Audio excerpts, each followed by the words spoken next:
going and putting on the running clothes, that is the hardest part of my day.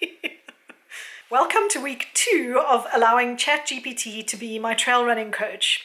What's on the menu for today is a 20 to 30 minute tempo run. That tempo run was not my best effort. Right after I actually started running, this slower bit in the beginning was warming up walking. My hat broke, the clip just snapped as I was trying to tighten it on my head because it was kind of windy. So then I walked here to try and fix it, but it wasn't really fixable. I had to tie it onto my head. Man, I am enjoying this rest day today. It seems like there's only one day a week that is a fully rest day, although some of the workouts are supposed to be easy runs, and I think there's one day where it's just a strength training workout. But I don't know if I'm just soft or what, but sheesh, I've been feeling the strain and it's only been about a week. So I don't know, I hope I survive this little experiment. So today is meant to be a 6-kilometer easy run, and I really am going to try and take it easy, even if I have to walk, because tomorrow I have to do my long run.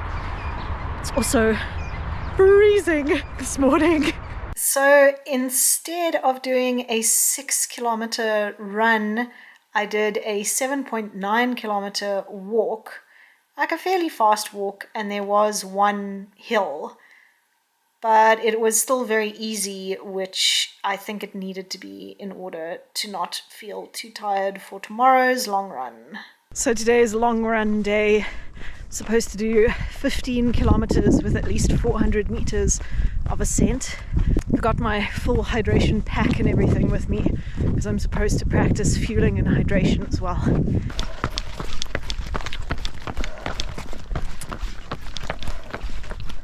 I have this horrible suspicion that I may have missed a loop somewhere.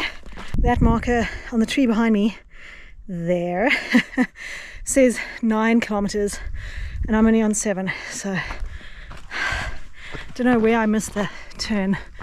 By the time I got back to the parking lot, I'd done 11 point something, and then I just walked around the parking area until I got it up to 12.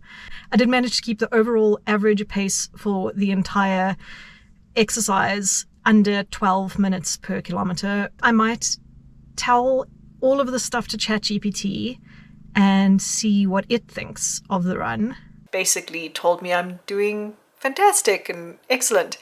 What it did mention here, next week's long run can build on this with a slightly longer route or more vertical, at which point I realized that next week's long run falls on a day when I have already agreed to do a scouting hike, and it's obviously not going to be a run, it's just going to be a hike. It's about 16 kilometers, but it's along a river, so there's very, very little vertical.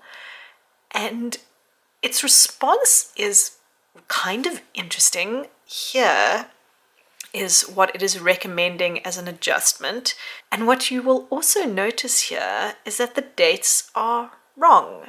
It is not Monday the 24th of June, it's Monday the 23rd of June. So all of these, it's Saturday the 28th of June.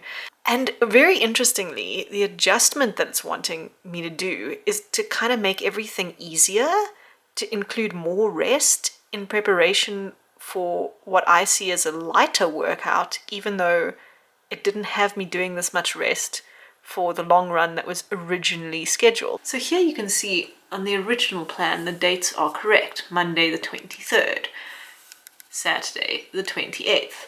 So the original long run that it had me doing is 18 to 20 kilometers with 600 to 800 meters of ascent, and it only had one day of rest on the Thursday. I did actually question ChatGPT, asking, number one, why the dates were wrong, and number two, why the intensity during the week had been decreased when I feel like I've already decreased the intensity of the long run.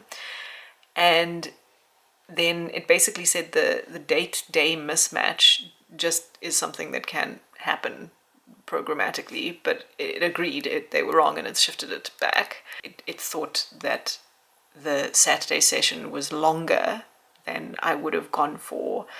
And that then made it think I need more rest. But if it's going to be quite easy, then actually, yes, we can increase the intensity. So as you can see here, the things that I've written in pencil are just the adjustments that ChatGPT suggested. So I think one thing that I am a little bit concerned about with ChatGPT as a running coach is that it's going to be way too lax. It's going to be way too nice to you.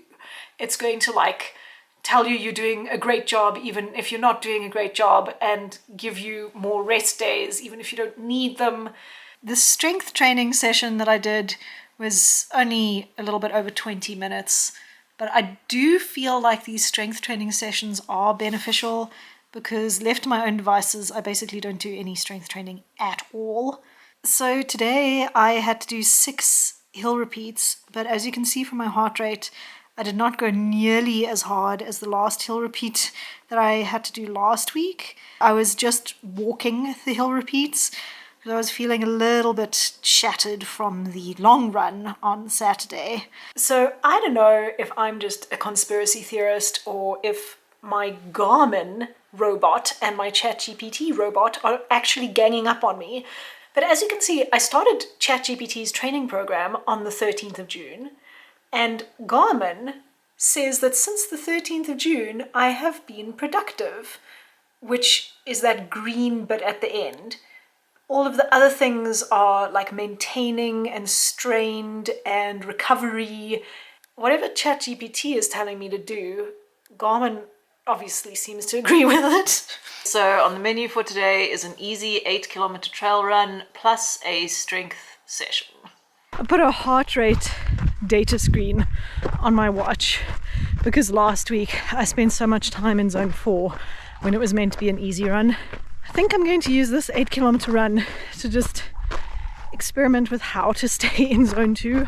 Hopefully I can do a bit of running. So this is pretty comfortably in zone 2, but I am barely running. I'm running about as slow as I possibly can go. So I don't know what's better, to walk fast or run super slow. Back to walking. There's like a slight uphill and it's suddenly a lot more rocky.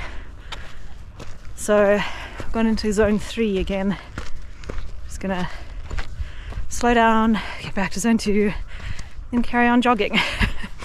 I actually did the thing where I overshot slightly now, where I was going so slowly that I went back to heart rate zone 1, which I also don't want to do because that's too easy. It is difficult because zone 2 feels so easy that it feels almost like doing nothing, but of course you can't actually be doing nothing.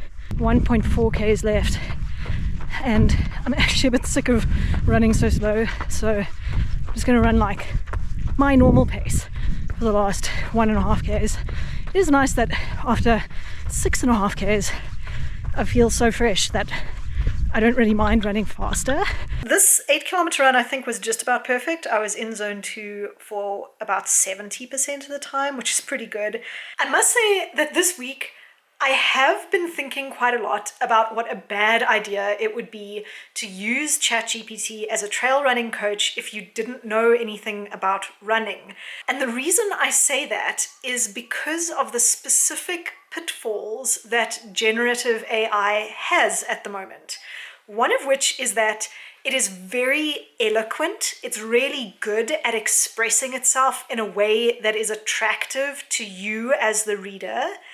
And it's also incredibly confident. It's confident no matter what it's saying, even if it's giving you the incorrect facts, like putting the wrong dates on, as I just saw. And that can be really misleading because it comes across as really knowing what it's talking about and presenting things in a way that's really believable. And if you don't already know enough about the subject matter, then you don't know enough to tell when it is getting things wrong. And you might start taking its advice even if it's bad advice. One of the things that I saw on some of the comments for my last video was people saying that they use ChatGPT more to kind of research new training methods and look at different options, but then they often just ignore the type of advice that it gives them, which is totally fine, especially if you already know what you're doing with running. The reason why I am trying so hard to actually stick to this plan that ChatGPT has given me is because I want to do this experiment. I want to see whether the plan that it has given me has any value, and I can't really do that unless I make an effort to do what it is telling me to do. So I'm really interested to see how this all pans out as we get further and further into the training plan. If you are interested to see how the whole experiment pans out, then subscribe to my channel so you can see those future videos.